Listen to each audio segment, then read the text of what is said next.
श्री श्री गणेश उत्सव समारोह नौबत लख पर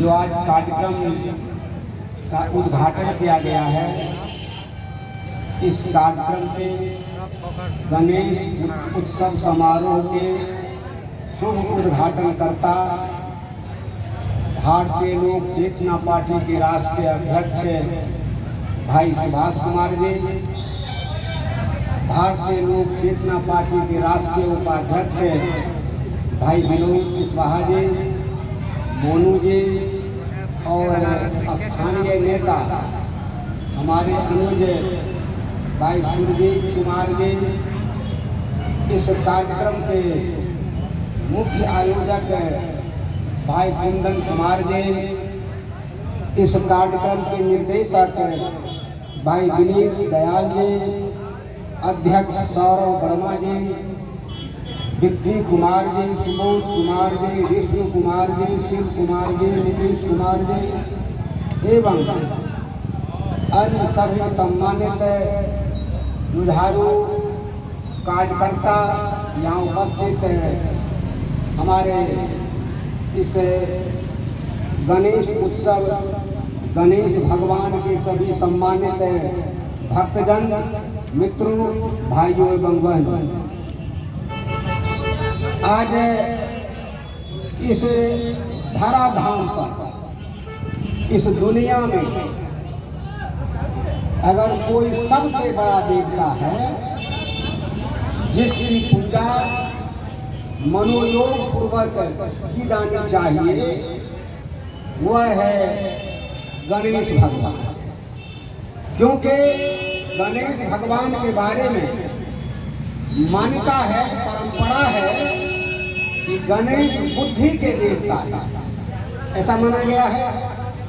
गणेश बुद्धि के देवता है और गणेश देवों के देव महादेव के पुत्र हैं। तो देवों के देव महादेव के दो पुत्र थे, कार्तिकेय और गणेश, आप सभी लोग जानते हैं।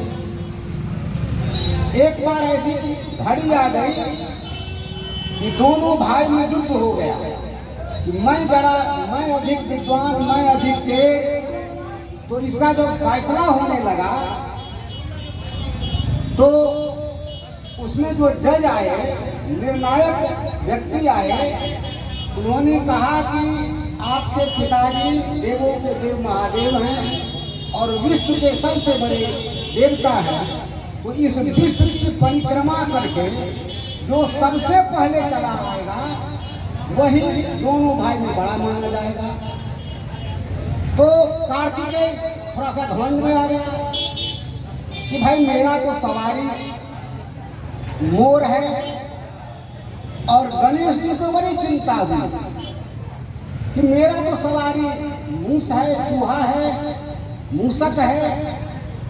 तो फिर कार्तिकेय तुरंत अपने सवारी को लेकर के उड़ के चल गए कि हम बहुत एक ही क्षण में गणेश अपना मुंठर गति से दौड़ता रहेगा, वह पीछे चला आएगा। गणेश को तुरंत ज्ञान हुआ, उसकी बुद्धि विकसित हो गई कि भाई मेरे पिताजी तो देवों के देव महादेव हैं, विश्व के देवता हैं। तो हम अगर अपने पिता के ही चारों बगल परिक्रमा कर लेंगे तो माना जाएगा कि हमने विश्व की परिक्रमा की। और वह महादेव जी के चारों बगल परिक्रमा करके वो अपनी यात्रा पूरा कर लिए। और कार्तिकेय घूमते घूमते वो बहुत समय लग गया।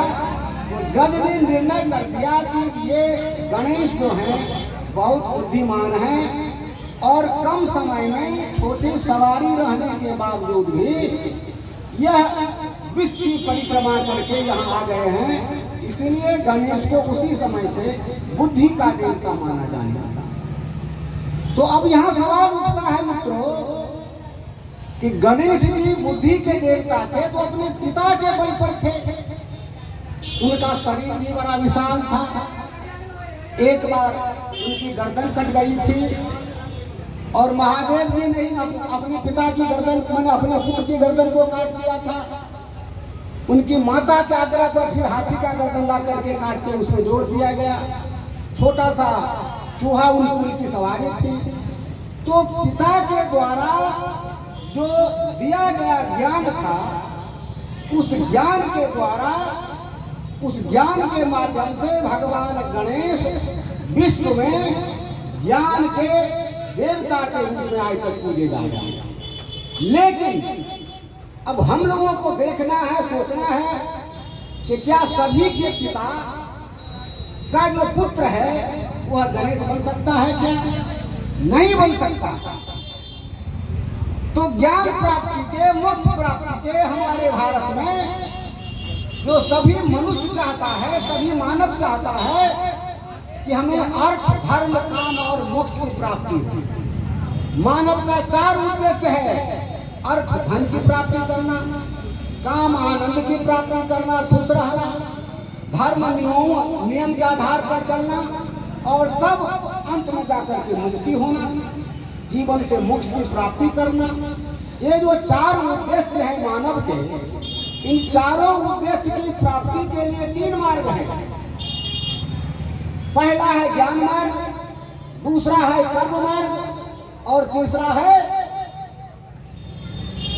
जो हम समर्पित होते हैं और ज्ञान, कर्म और विश्वास करने में, भक्ति मार्ग जिसको कहते हैं। 3 मार्ग हैं, 3 रास्ते हैं: ज्ञान, कर्म और भक्ति। तो गणेश जी को तो भक्ति थी अपने पिता के प्रति, पिताजी भी महान थे, इसलिए वो हो गए जिसके बुद्धि के देवता। लेकिन इस पृथ्वी पर जन्म लेने के बाद जो इस पृथ्वी पर, इस भारत में सबसे बड़ा ज्ञानी व्यक्ति हुए थे, वे थे महात्मा बुद्ध।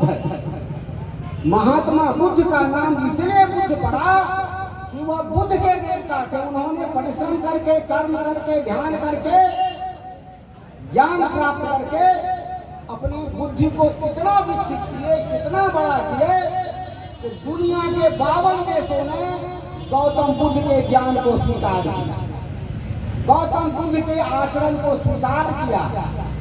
और आज भारत के माननीय प्रधानमंत्री भी जब विदेश जाते हैं तो वो कहते हैं कि हमें बुद्ध नहीं, बुद्ध चाहिए।